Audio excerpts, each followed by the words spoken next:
Good afternoon, everyone, and welcome to our session about publisher library collaborations. My name is Antje Mays. I'm one of the co-presenters, and Brittany Haynes at IGI Global is my co-presenter. Hi, everyone. I just wanted to introduce myself real quick and let you know why I'm here and presenting with Antje. I'm with IGI Global as the Assistant Director of e-collections, and so I work within our marketing and sales department. A little bit about us, I'm sure you all know us. We've been around for a little over 30 years. And we publish across 11 academic subject areas, with some of the biggest being business, computer science, education, social sciences. Along with that, our portfolio includes over 6,600 books and then nearly 200 journals. So I'm here today. Of course, we want to get insights from the librarian's perspective about how you were maneuvering the pandemic, but also give some insights as to what we've been getting feedback on from our customers, from who we've been working with in libraries, and give our perspective as well. As a medium-sized publisher, things that we were able to do, be a little bit more flexible on throughout the onset and throughout the pandemic, and then really how we've been able to be, in a sense, quote unquote, rogue. There has been a larger publisher out there who has published an article about us, calling us rogue, and you'll see we are more than happy to flip that on its head and showcase how we can really do something different that maybe some other publishers aren't doing. And I can really only speak for us and not the others in the industry, but definitely excited to get some insights today.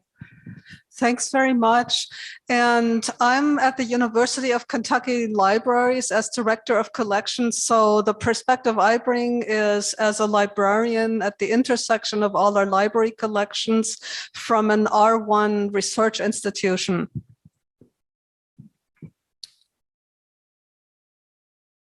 So the first part is the librarian's challenges and the crisis times and beyond, starting with the pandemic last year, leading up to some structural changes and accelerating trends that had been underway since before the pandemic, but it really hit us very quickly and we had to react very quickly.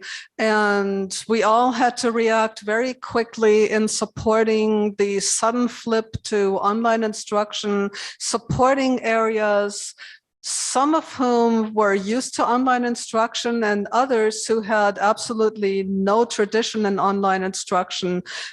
It involved wrangling online resources, triaging technologies, and hunting down online equivalents of materials that people were not able to access because our buildings had to be closed in the early part of the pandemic. And we all know about the pandemic protocols that brought lots of complications operationally because instruction had to continue. And this happened toward the latter part of the semester for those of us on a semester schedule. And that was an accelerating time point. And I think a big part of what publishers had to do during this time, and I know we had to just keep in mind the agility of that need to shift to those electronic resources and virtual and hybrid learning. So making sure we've been pretty good about always offering both print and electronic formats. And so I think that's key. Also being able to look at those multi-user licenses with no additional charge. Everyone at the institution should be able to access that electronic content, especially in crunch times. Definitely so. Then libraries, so publishers, there were many good citizens in the publishers world. We also ran into some difficulties, and one of those that has been widely discussed already is hunting down streaming videos and the difficulties in finding content that could actually be licensed for library streaming purchase options. And then, of course, prices continue to rise. Many of us in the library world have seen adverse budget impacts from the economic fallout of the pandemic. And I think one of the key things here that we had to keep in mind were those budget constraints during the pandemic. Obviously, with current customers and some of our newer customers, we had to make sure to either give flat and sustainable pricing, sometimes further discounts, and then making sure not to add steep increases, whether that be to our individual titles or our e-collections during that time, and just keeping in mind the flexibility that is needed here. Very much so. And as the slide shows, some options that developed earlier seem to lose their value over time as price instability just became too unpredictable. There's also the open access movement. It has some caveats. As everything, there are some problems with predatory publishers, but there is proliferation and the rise of some good quality materials. And for us, OA has always been a pretty big, strong point. Back in 2018, well before Plan S, we wanted to make sure to proliferate with open access. So we actually introduced our open access fee waiver initiative. And the key thing being flexible there is that really giving 100% open access article processing charge as well as chapter processing charge waivers.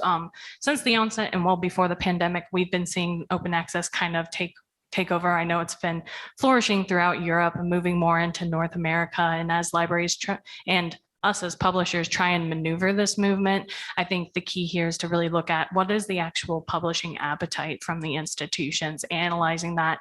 If you're not getting that information from your publishers, ask for it. We're more than happy to look down through that as well, just so you can actually see who's publishing from your institution with publishers with us. What does it mean? How many articles per year are you looking at potentially getting opened up, or chapters? And then even looking at more transformative movements too, full diamond book and journal publishing, really supporting that, because that not only helps your faculty who are leading those publications and having their books or journals be open access, spread throughout the world and built upon freely, but then also those who are submitting to those books or those journals. As we know, there are areas across the world that may not be able to afford to go into open access agreements or movements. So this would give an opportunity, and this is something that we've been offering, is actually opening up those full publications and making sure that anyone who's going through that peer review process going into it can have access to their articles in chapters being open access as well. So we've all had some encounters with really good citizens who extended an olive branch, and there are providers who opened up access on a temporary basis, or some that offered special deals for outright purchases of online resources. And some didn't quite work, either due to technology issues. One publisher or provider of e-textbooks was making the content available, but to sign up, you had to answer too many personal questions. And so for universities, that meant flying in the face of FERPA rules. So we weren't able to offer up that particular plan. And others turned out to not really be opened up content, but most of them made their content seamlessly available during the worst of the early part. And that's appreciated. And I think with that too, it was such a rough time in the beginning for everyone and throughout the first year especially. So making sure that access is enabled. We were offering, I think, up to 6 months in some cases, free access to our content. Just making sure remote access was another big one. Making sure IP authentication, the proxies, integrating with Shibboleth and Open Athens, just making sure everything is up to date there so that everyone can get to the content they actually need to. But publishers, in addition to helping us in crunch time last year, publishers are also taking on more strategic stances toward collaborating with libraries, and they're a la carte with individual titles as opposed to forced bundling, which doesn't really work financially or even content-wise, and many other options in the publisher world. And now I'm going to turn it over to Brittany, who is sharing from the publisher perspective. Thank you. And I did just want to say with that as well, we've never forced anyone into any collections. And I think it's important to keep in mind, all titles should be available individually too, not just You have your key items, your key journals, and you have to then purchase a collection to be able to access it. So that's one thing we wanted to keep in mind. And we were one of the first publishers to go DRM free. So that's something we're pretty proud of. And we want to continue working with librarians to make sure we're meeting those flexible demands that are required not only during crisis times, but throughout and moving forward for long-term solutions. And so a lot of my slides, I was able to comment on some of what Antje had to say. And so you'll see some of my slides very briefly will kind of be a review of what we've already talked about. And we want to leave most of the time for discussion for those insights and to get some feedback as well. But one big thing that we took into consideration was those print to electronic conversions. That was a big part of just making sure to offer them at a discount. If you've already purchased the content, should be no need for you to repurchase again at that full price. And so that's actually something that we're extending long-term as well that had come out of the pandemic. Increased and extended discounts on ebooks and e-journals, especially as everyone was shifting on to those online only and hybrid environments. We also opened up our access to our collections, our ebooks and our e-journals. I know we offered quite a bit of free content as far as opening up specific articles and chapters. Another key one was just agile publishing process around COVID. That information has to be able to get out there. It has to go through that quality peer review process and be out there in a timely manner so that people can use it in the here and now. And so we thought it was important to waive article processing charges for open access content that was being published around COVID specifically, of course. Discounted renewals and updates I talked about, making sure flat and sustainable pricing is available. It's not the time to price gouge. And then, of course, looking at book and journal distribution. We are a print-on-demand publisher in our instance. And so just making sure to maintain that constant contact and no disruption, and making sure that our publishing facilities around the world were able to deliver that content. So some long-term practices that we found just based on our conversations with librarians throughout the pandemic: accessibility, inclusivity, and access in general, key points. We've all seen DEI growing in general. Not only have we been offering titles, we actually just recently introduced a diversity, equity, and inclusion ebook collection at a great value, but we've always been a diverse publisher in the sense that we're not afraid to publish quality content from around the world. And I think that's something that sometimes the larger publishers need to keep in mind as well, and something we can even push back on. Over 40% of our researchers are from non-Western countries. And it's important to keep in mind that as long as it goes through that peer review process, we should be supporting these researchers as well. Their content deserves to be heard and their voices should not be silenced. Along with that, just keeping up to date with our WCAG compliance, we're always looking to enhance that. Of course, that's going to be crucial, especially with everyone looking at content online. We also have recently shifted to digital preferred format for our journals. So about once a year, we will have that physical 1 volume year copy that will get shipped out for those who do want the print. But everything else, those articles, once they go through that peer review process, they're immediately uploaded online and available and not contained within a specific issue, which I think helps with accessibility to that research that is most in demand right now. And then, of course, enhancing our remote access options. As I mentioned, we are now integrated with Shibboleth and Open Athens.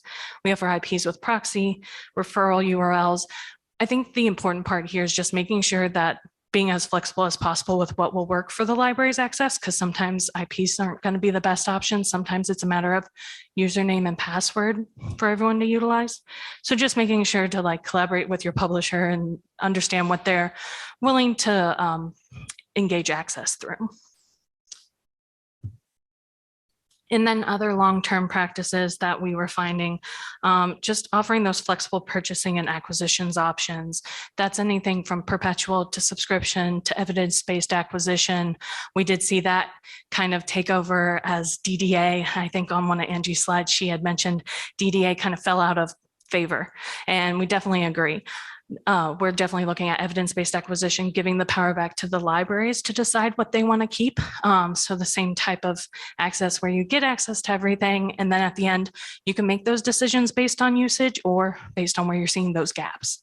I think that's crucial instead of with DDA, where it's sometimes you need those multiple clicks to be able to acquire it, and it kind of left things up in the air, I think, for both publishers and libraries. The print to electronic conversions, as I mentioned, we want to continue those indefinitely at a 50% discount for us. And then support for the open access movement. I know I touched on this briefly, but it is like the Wild West in the sense that I think we're all just trying to figure out how to best maneuver open access agreements, initiatives. And so really taking into account the feedback from the libraries is going to be crucial, because we understand some are developing their scholarly communications departments. Others don't want anything to do with covering APC and CPC charges. And so it's really a matter of looking at what makes the most sense for your line items, for what works best for your institution and how you're maneuvering OA. I know, like I said, we've been analyzing the publishing appetite from institutions to really showcase how many waivers are you looking at on that average annual basis. And we have been supporting the OA movement through converting our journals. 30 journals were converted back in January of 2021. And here in January of 2022, we're going to convert 30 more to full gold open access.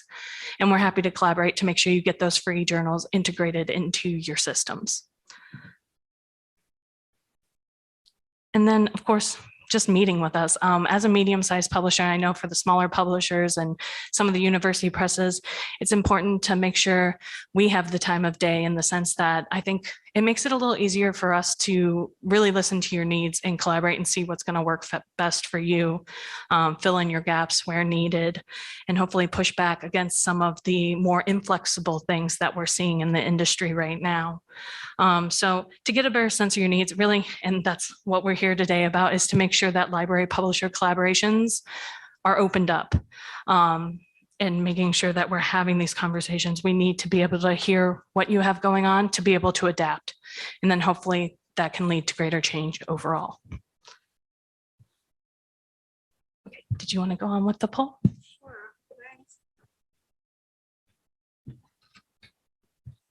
So now we would like to invite all of you to our live poll so that we can see in real time on the screen what we're all thinking about these issues, and to make this a little more efficient than in previous years with a live poll.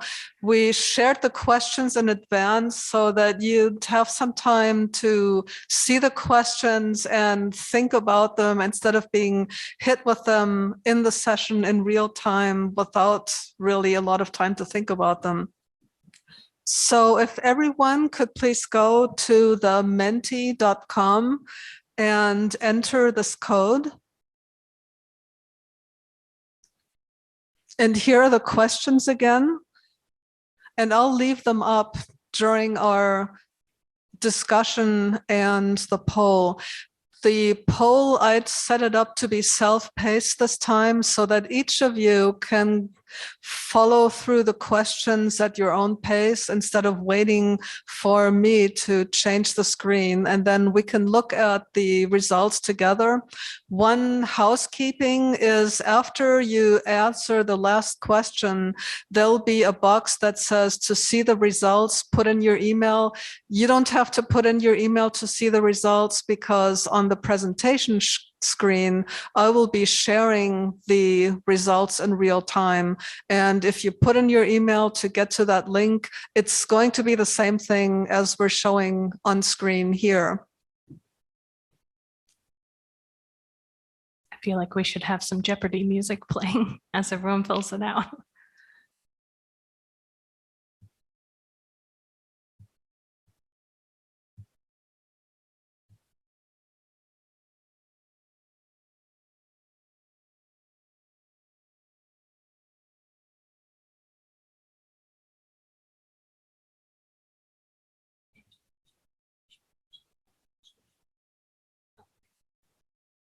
Thank you.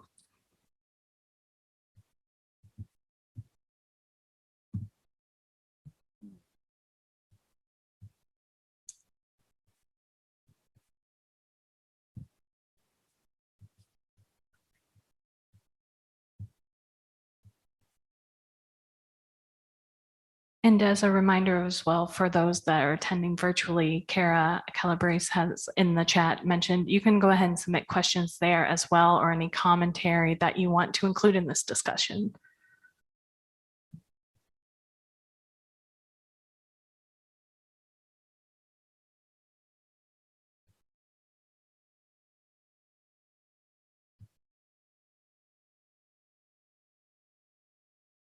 So someone entered a comment about other, they weren't able to put something into other. That's unfortunately a limitation of the poll software. In the pre-session survey that we had provided for you, the survey software does allow entering something with other, but the poll software does not. And that's why we had to break that out as a separate follow-up question.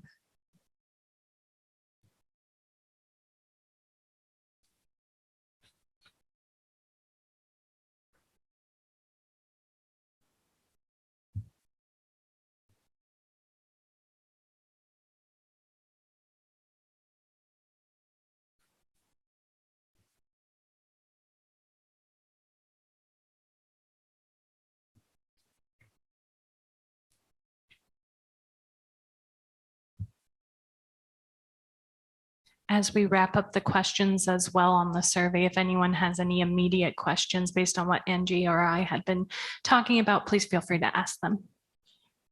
And I'm noticing some entries of multiple X's. I would love to know what those mean. Does it mean that the other is not applicable, or does it mean something different?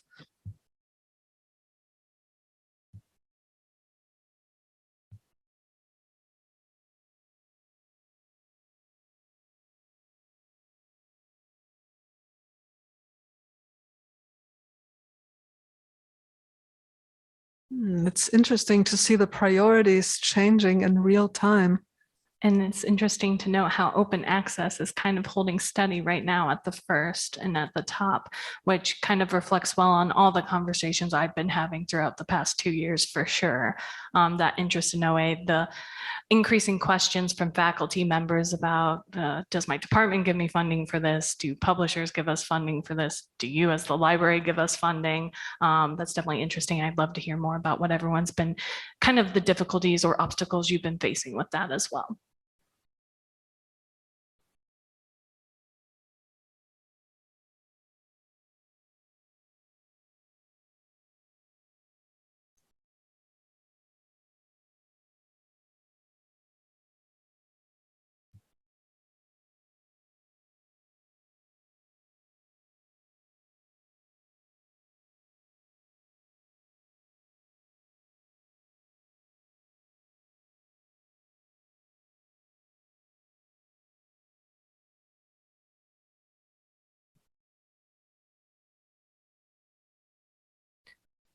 It looks like, Angie, someone said, if we didn't choose other, it still made us answer the question. So we had to put something in the box. So that's where those X's are coming from for us.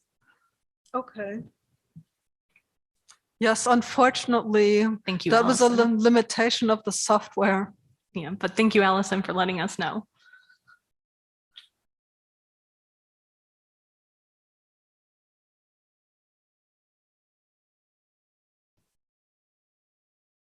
And thank you for these industry trends that we missed.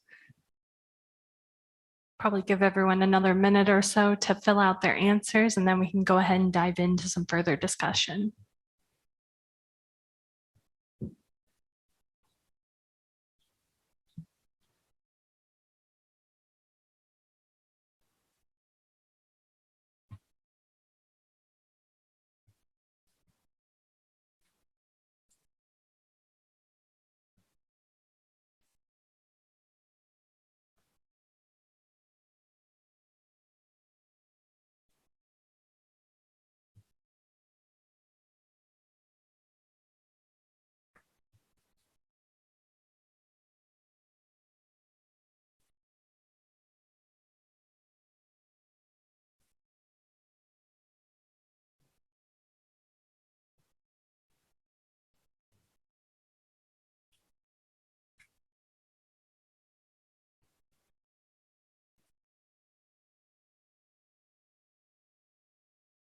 Thank you very much for your comments and for your thoughts. And one of you said that more publishers need to come to the table. And this is actually why Brittany and I teamed up, because she is with a publisher, so that we could strengthen the conversations that are percolating behind the scenes informally on an individual basis in a lot of contexts, but maybe not as broadly as they need to be. And so Brittany and I were hoping to bring it out into the open and inspire others to follow our example. And so one thing that I would like to say about these slides is that we are capturing this information, and we will share this with a post-conference version of our slides so that you can see the thoughts that were shared, and so that you don't have to feverishly take notes. The pre-session slides are on the conference website now, and as we analyze the inputs, we will share those on the same space in our conference session. But as Brittany said, we would like to devote the majority of our time to having a conversation together, and we will end this poll and move on to our discussion. And I will put the reflection questions back up so that they can help guide our conversation.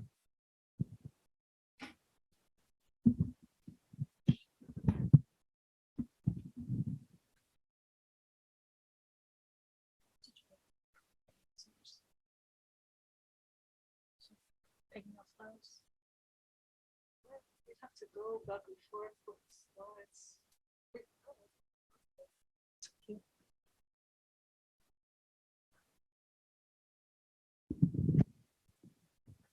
Sorry, we're having a conversation about how to best leverage the information for our discussion.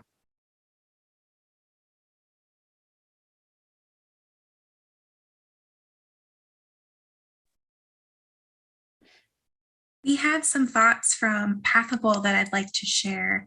Sure, someone mentioned that it was great to hear some perspectives from both libraries and publishers. And someone else was highly noting about being able to interlibrary loan ebooks is something they're interested in.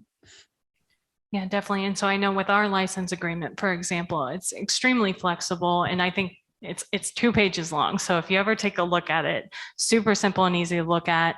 We don't believe in punishing customers by entrapping them in these really long documents. So it's pretty standard for us at IGI Global. And then of course, we're really open to amendments. If you need something on your end as well, of course, it's a terms of use, it's the typical items, and then we do allow interlibrary loan as well through those license agreements.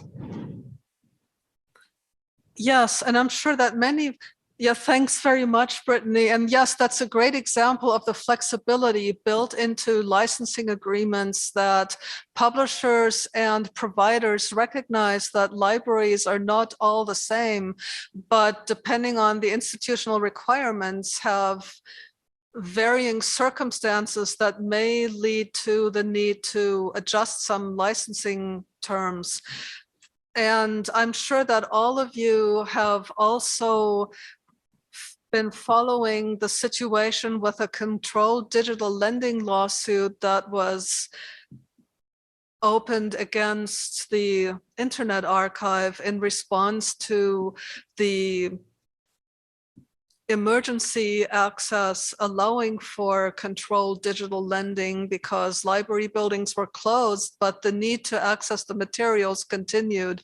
And to speak to the Pathable comment about the interlibrary loan need, yes, flexibility is needed, both with physical pieces and online content. But the lawsuit that is currently underway shows the tension between the vantage points of the various constituencies in the process. And we need to come to the table and reach a shared understanding of why we have those materials and why they're needed and why flexibility is so important. Yeah, and that's where it just draws back to the importance of having those conversations, whether it's on Zoom or Teams now or in person. I know we've all got kind of used to the convenience of just hopping on an online call, but it sure is great to see everyone in person here. Just opening up those conversations. I mean, I'm not here today to sell anything, but it's just important for us to be able to have a seat at the table as a medium-sized publisher for the smaller publishers as well. I know sometimes it's hard to even get our voice in edgewise when the larger publishers have these huge deals that are going on and that much higher pricing that you're looking at. And so just making sure to have those conversations just to see what flexibility options there are, because I think you'll be surprised.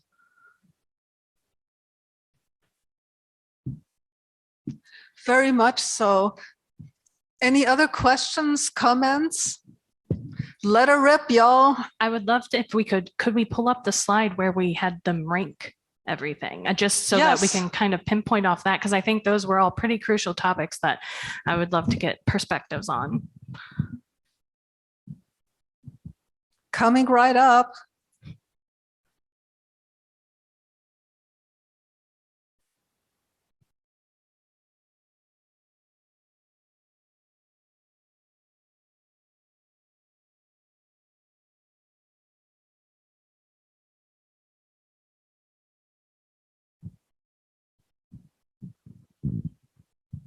Oh, we do have a question as well. What was the workflow for issuing discounts on ebooks for libraries who purchased print? Curious to know how this could work in practice.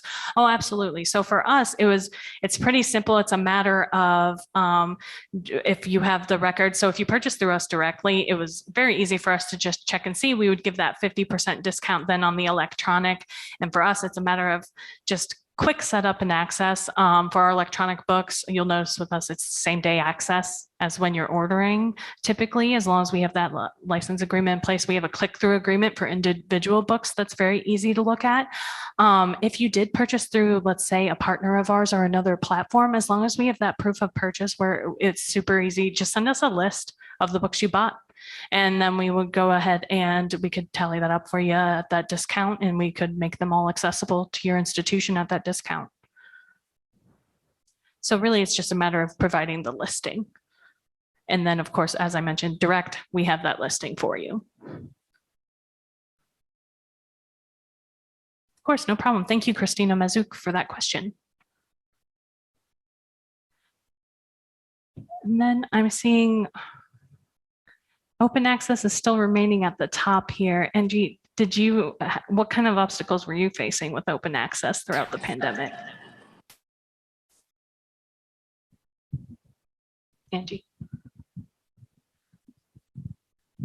Our obstacles largely centered around the content and the type of material available. And as many universities, we are struggling with the issue of the article processing, the fees, and the breadth and range of materials. There's some content areas that are very focused in offering content through open access projects, but it's not a wide, all-encompassing swath. And as a research library that does deep research in many areas and teaches everything up through the doctoral level, we're not able to cover all our scholarly needs with open access alone. So that was our biggest struggle.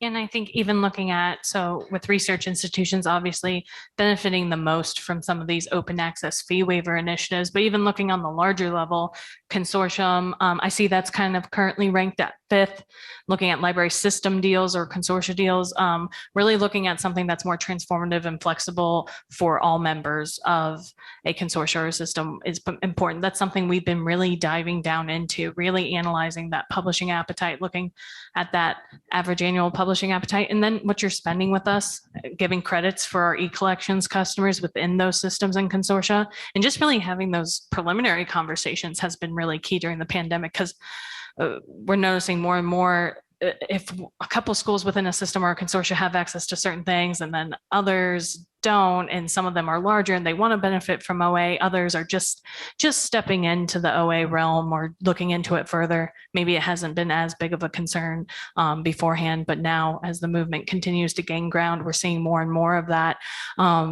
That's been an important and key issue for us too, is just having those preliminary conversations, because we can see, okay, do we need to look strictly at your research institutions? Maybe there's a smaller subgroup. Maybe the whole group wants to come together and do something, but that's not always going to be possible.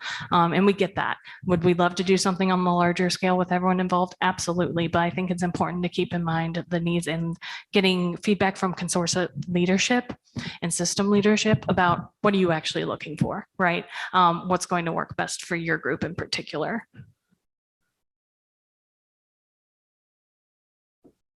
I see DEI is ranked 4th right now. And obviously I saw someone's comment on another slide with one of the survey questions. They said something about and we can always switch to that slide too, but you can't purport to support DEI and then not support open access movement. And I think that's really key. And I completely agree. Looking at how open access, it's not locked behind a paywall anymore, right? Everyone can have access to it. It can be built upon freely. There are certain institutions, maybe that aren't larger research institutions, or there's institutions around the world who can't support their researchers in these APCs and CPCs that Angie was talking about as well. And so looking at the support for full diamond projects, that's going to be really critical, and just making sure that OA reaches as many people as possible, whether that's for the researchers that are benefiting from their research being opened up, or from those who are benefiting from having access to a full book or a full journal that they can build upon for free. And I'd like to just say about open access works very well in environments that allow free flow of information. And I know that free flow of information is not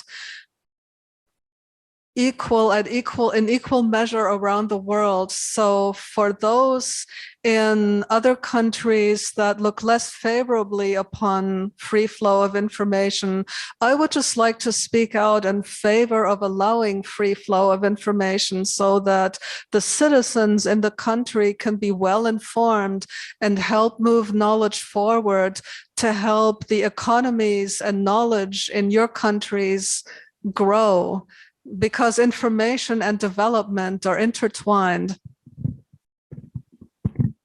Definitely. I think we're just going to see open access is just going to continue to grow. It's not going anywhere.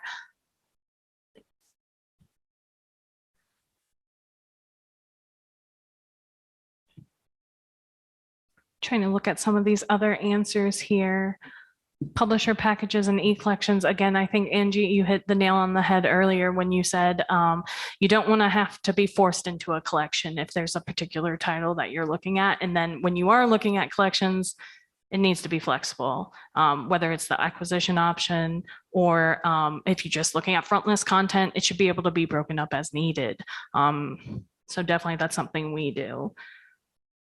And then access versus ownership, we're flexible there as well. We offer subscription, we offer perpetual ownership, everything like that. Did we want to pull up some of the open-ended answers perhaps? And anyone in the room have anything they'd like to talk a little bit more about based on how you all ranked everything?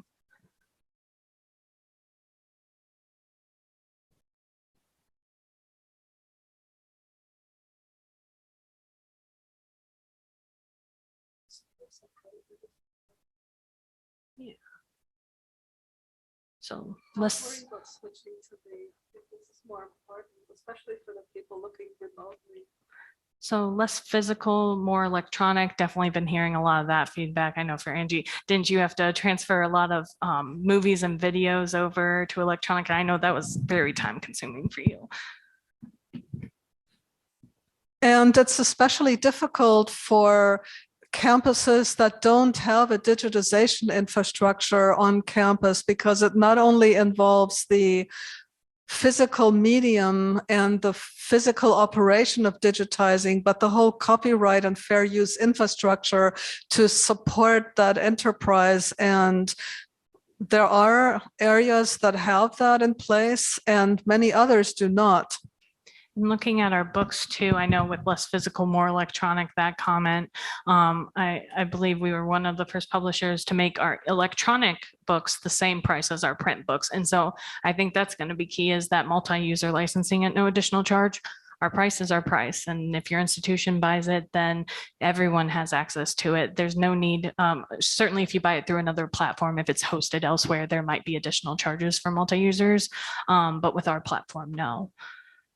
And I think that's one of the key flexibilities that's going to be important, because we understand with budget constraints, you're not going to be able to worry about all those multi-user licensing fees. So some schools said they were already mostly virtual. I know I had a couple, especially those that have a lot of online programs. A lot of them were pretty geared up and ready to go, but they were still looking carefully at like what was being offered. No DRM, no hosting, maintenance, or archiving fees, that sort of thing. I see the getting more DEI content.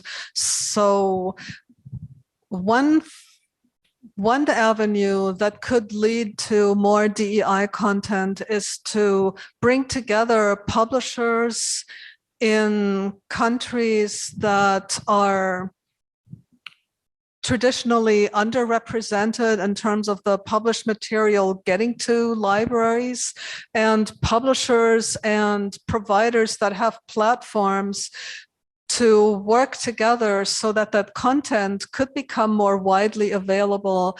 And I'm responsible as an academic liaison to language spheres that are both Eastern and Western. And in the more easterly regions, there are a number of countries that aren't very well represented in the published material that libraries have access to, both electronically or being able to purchase it, especially with a pandemic where the physical production and shipping have been so disrupted around the world that digital access would make those materials more available to us, but it would also help those publishers be able to share their materials and stay in business. So coming together to work together to make that content more widely available would be wonderful, because those perspectives are very important from those areas and people's own voices, rather than large established Western publishers writing about them, where the other focus that's really needed is materials by the people about themselves, as opposed to just about them by someone else. Yeah, I think it's really important to keep in mind that we need that firsthand account and that firsthand research. So not only having diverse researchers who are publishing in content, which I know we get to work with, I think it's nearly 200,000 researchers across the world for us, but then also not only having diverse perspectives, but then diverse content, even within your diversity and inclusion content. I know based on a lot of the feedback we've been getting over the years, we've had a lot of content across, whether it be racial profiling, special education, the Me Too movement, items like that, and just making sure to have that research. We actually compounded our DEI ebook collection this year, which we're really excited about. A lot of that content was already there, but then it's continually growing, and we only expect it to expand even more with the important topics that we've been getting a lot of feedback and requests for.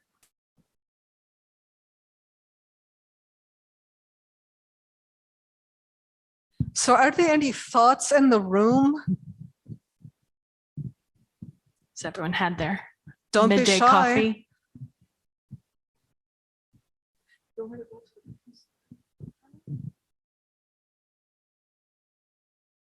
Sure.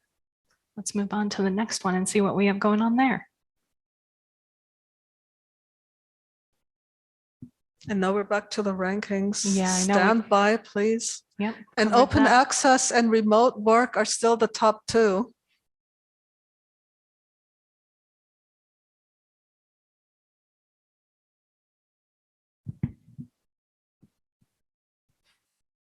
Yeah, I see workload and staffing levels and sudden reductions Yes, many of us encountered those factors. Yeah, and I think that's a big problem that's been brought up to me in a lot of my calls with libraries lately is the fact that librarians are now have their hand in every bag. I feel like your workload has taken on multiple meanings, especially throughout the pandemic, and it was probably already happening before that. So anything we can do to kind of ease that burden for you, whether it's with, I know EBA has been a big topic within that, wherein you don't want to necessarily always have to analyze all the information yourself. Let us do that for you. You've got plenty to do already. You can, of course, always pull your own usage reports, but we actually like to do an analysis of it.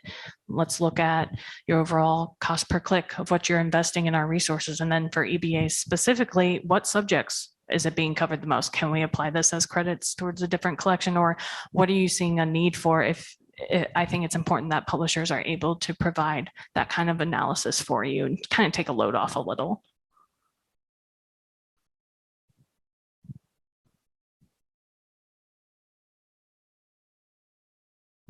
Innovation for publishing multimedia and multimodal scholarship. That's a good one because the media types seem to be pretty siloed at present. So yes, there's definitely room for innovation. Anyone out there listening on the publishing side, come join our conversation.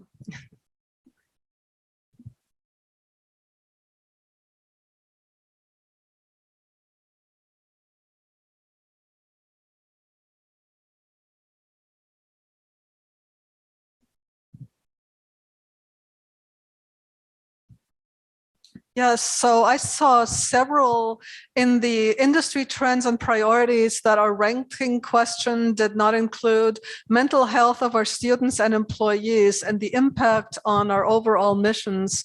I saw several versions of that in the free text, and yes, that's very important. And on our campus, there are many support services that are available, and they're being widely advertised amongst the whole campus so that people know what's available and that everyone knows where to go for support. And yes, it's been a huge shock for everyone in the mix and having support. And the other comment I see here is being prepared for emergencies rather than having mitigations and recovery plans in place. Yes, that's true. I can also say that having an organizational culture that encourages creativity and well-organized business practices can be a very important element in having the foundation so that when an emergency hits all of a sudden, that if everything's already well organized and people know whom to go to for what, that makes things flow a lot more quickly. And on our campus, for example, when it became clear that this was shaping up to be a major pandemic and that remote work may become a real possibility, we started having those conversations almost 2 months before it happened. And first in smaller administrative groups, and then some of us started to inventory projects in our mind's eye that could be translated into remote work. And then as the likelihood grew more and more, we then swarmed out to larger groups and gathered more information. And we started to make operational plans for translating work into remote projects.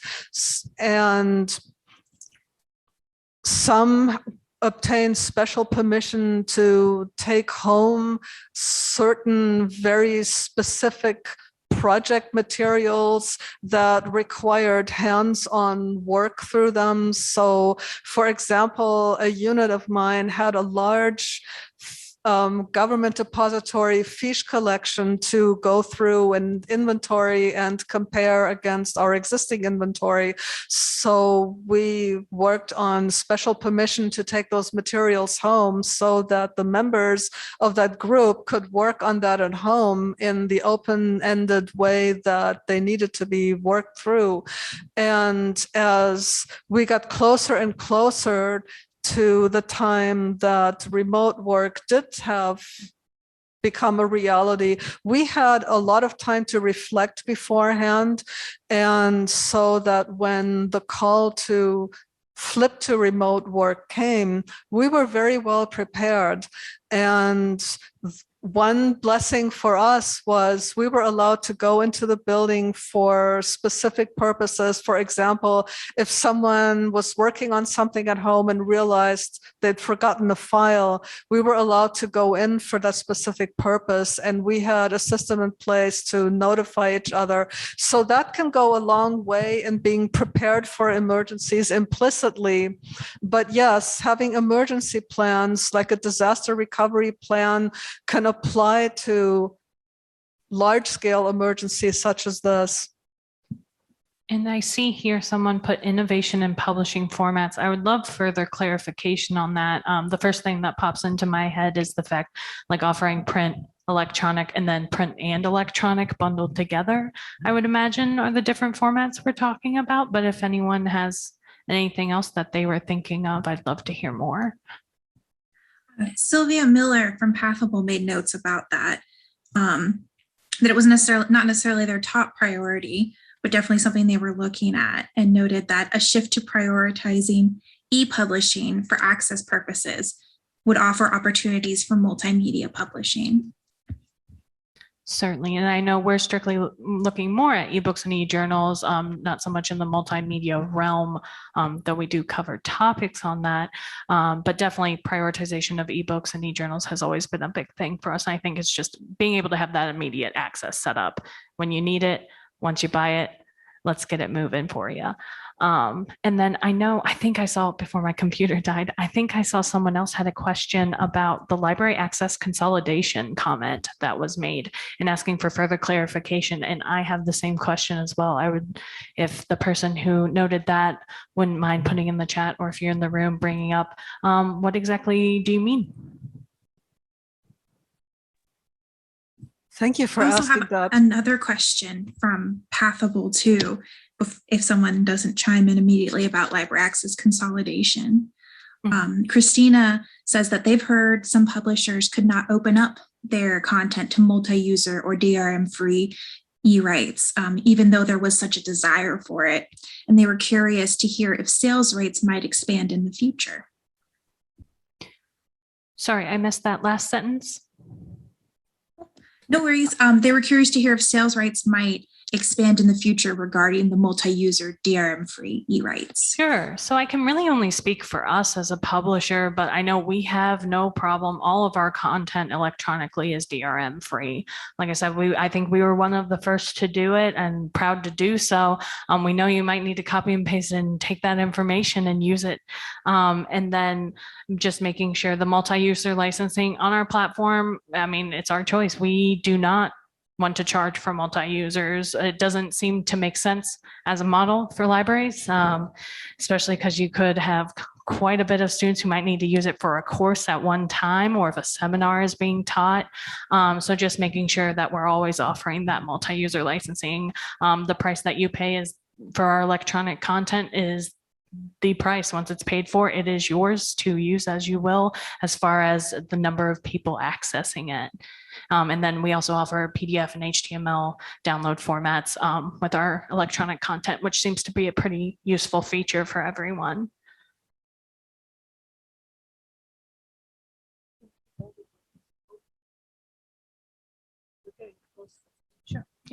Yeah, I know we're getting close to running out of time, so I think Angie's going to move on to the next session, but we can, of course, follow up. We'll have our emails on the last slide that Angie will show here in a bit, and feel free, let's have this conversation. We would love to take this conversation elsewhere.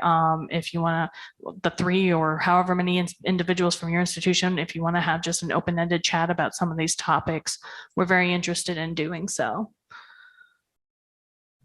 And feel free to continue in the, please feel free to continue adding comments to the chat and in the Pathable platform, and we will monitor that and fold it into our conversation. So these are our closing thoughts that we asked everyone for. Again, there's that comment about OA as a social justice issue that we were talking about earlier. I definitely think there's more room for conversation about this. I think it's central to that entire topic in the OA movement. I think that's just where we're heading. Will we share the results from the survey? Angie, did you want to take that one? Yes, absolutely. And so I did see, well, this morning I saw one pre-session survey response, and yes, we will share those results. We will combine the information from the live poll and incorporate them in an after conference version of our slides. So instead of the slide that just shows, okay, it's sent us back. Instead of the slide that just shows this and this, we will have a whole new slide deck with the live poll entries inserted here so that you can see for yourself what everyone's thoughts were. And Brittany and I really would like that conversation to keep moving forward, because we're seeing the early start of a new trend in the need for greater flexibility that many of you have expressed here. And we envision this material continuing the conversation. And I saw one last comment just as we close out about how this is a great conversation, but more publishers need to come to the table. I'm in complete agreement. I'm more than happy and ready and willing to have conversations. If more smaller, medium-sized publishers, university presses wanted to come together, we could all form a group of sorts and have that conversation about the flexibility and the demands that we're seeing, and then having librarians at the same table as those publishers, just so that we can all come to that understanding. I think it's just opening up that conversation, like Angie said.